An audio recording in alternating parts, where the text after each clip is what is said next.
토니 모리스는 흑인 여성으로는 세계 최초로 1993년 노벨 문학상을 수상한 미국의 작가이자 편집자이면서 교수였습니다.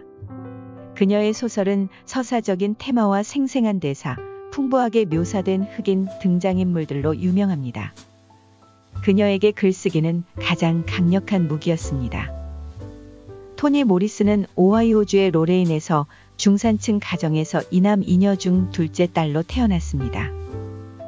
아버지는 선박 용접공으로 일했으며 그녀에게 흑인 사회의 전설을 자주 이야기해 주었는데 후에 모리슨의 작품에 많은 영향을 미쳤습니다.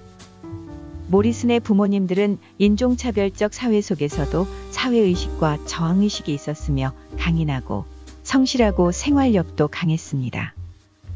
모리슨은 초등학교 1학년 때 유일하게 글을 읽을 줄 아는 아이였으며 책 읽기를 좋아했고 제인 오스틴과 리오 톨스토이의 책을 즐겨 읽었습니다. 모리슨의 어릴 적 꿈은 무용수였습니다. 그녀의 외갓집은 음악 애호가들이 많았습니다. 외할아버지는 바이올린 연주자이며 교회 성가대 활동을 했으며 엄마는 피아노 연주를 잘하였습니다. 1949년 로레인 고등학교를 우등으로 졸업한 후 흑인의 하버드 대학이라 불린 하워드 대학교의 영문학과에 입학합니다. 그녀는 1953년에 하워드 대학교에서 영어학위를 받고 1955년에는 코넬 대학교에서 영문학 석사 학위를 받습니다. 석사 졸업 후 1955년에서 1957년까지 2년 동안은 텍사스 서던 대학교에서 이후 7년간은 하워드 대학교에서 영어를 가르쳤습니다. 하워드 대학교 재직 시절에 자메이카 출신인 건축가 해럴드 모리슨과 만났고 이후 1958년 결혼하여 두 자녀까지 낳았으나 가부장적인 남편과 맞지 않아 6년 만에 이혼을 하게 됩니다.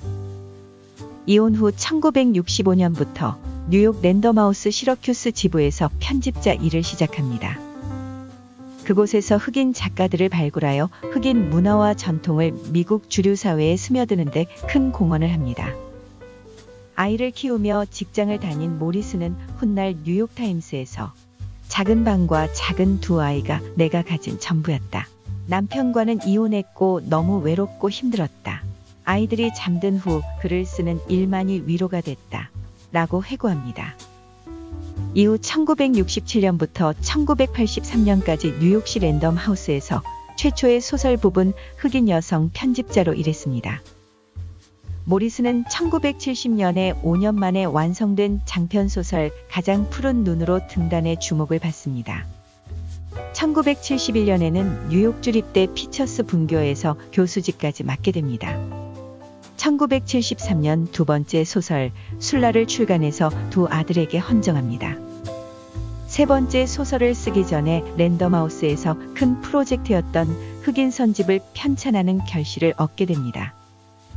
이는 신문기사 모음, 흑인 노예 매매 광고 등 300년에 걸친 미국 흑인의 전반적인 삶의 기록물입니다.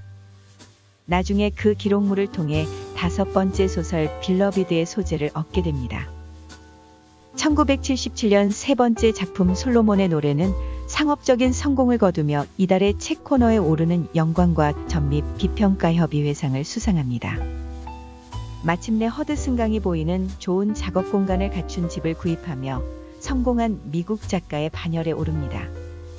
1981년에는 타르 베이비를 출간하면서 뉴스위크 표지인물이 됩니다. 1983년에 집필에 전념하기 위해 랜덤하우스를 떠나고 1984년에는 뉴욕 주립대 올바니 분교의 엘버트 슈바이처 석좌교수로 임명됩니다. 1986년에는 마틴 루터 킹의 일생을 기린 첫 번째 희곡인 꿈꾸는 에멧을 그녀가 교편을 잡고 있던 올버니 대학교에서 공연하여 미국 내의 인종차별을 고발합니다. 1987년 빌러비드를 출간하여 56세의 플리처상을 수상하였으며 그녀의 작품은 무대에서 공연되고 영화화되었습니다. 뉴욕타임스는 모리슨은 비판적이면서도 상업적 성공까지 이룬 드문 작가라고 평가한 바 있습니다. 1989년에는 프린스턴대 로버트 F. 고인 석좌교수로 임명됩니다. 1992년 재즈를 출간하고 어둠 속의 유일하는 평론집을 출간합니다. 이듬해인 1993년 그녀의 나이 62세에 노벨상을 수상합니다.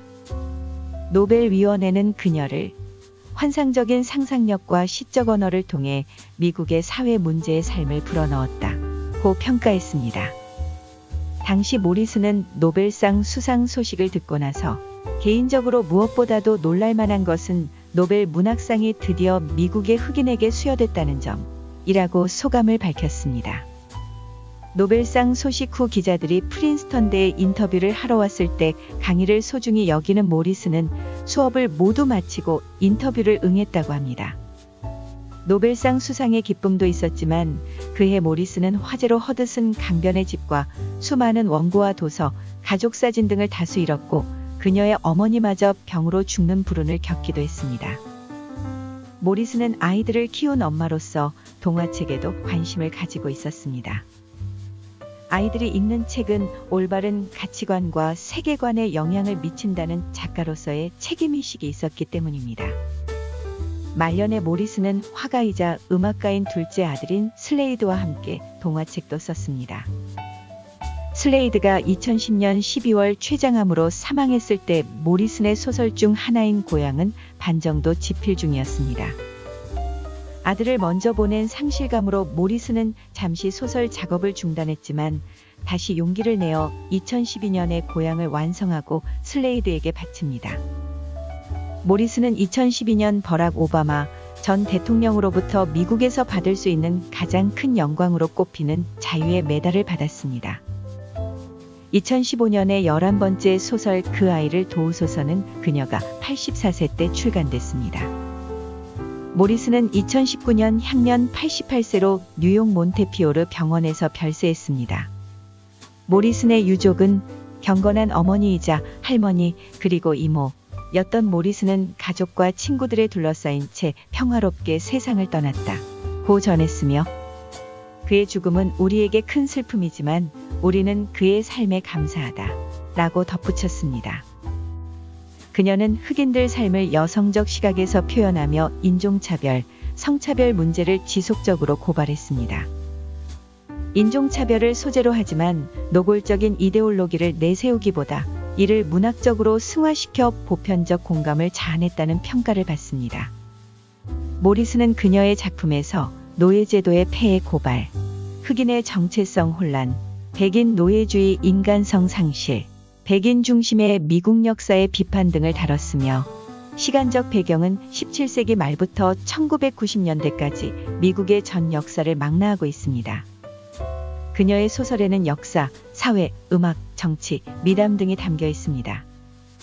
모리슨의 글쓰기는 흑인의 고통으로 끝나는 것이 아니라 21세기를 살아가는 우리의 삶도 연관시켜 생각해 볼 수 있는 통찰력을 제공해 주고 있습니다. 또한 모리슨의 삶은 우리에게 강인한 면모를 보여주고 있습니다. 이혼과 집의 화재, 그리고 그녀가 79세 때의 45세의 젊은 나이에 췌장암으로 죽은 둘째 아들 슬레이드의 부재 이후에도 좌절하지 않고 끊임없는 열정을 보여주었습니다. 그녀는 프린스턴대에서 퇴직 후에도 작품과 편집 활동을 계속했습니다. 흑인 여성으로는 세계 최초로, 여성으로는 8번째로 노벨 문학상을 탄 토니 모리슨에 대해 알아봤습니다. 모리슨의 삶을 통해서 우리는 각자 인생의 여정 속에서 스스로 자신의 가능성과 한계를 알고 깨닫는 성찰이 필요한 것 같습니다. 그래서 어떤 어려움에서도 자신의 길을 꿋꿋하게 도전하며 열심히 살아간다면 멋진 결과를 얻지 않을까 생각합니다. 오늘도 시청해 주셔서 감사합니다.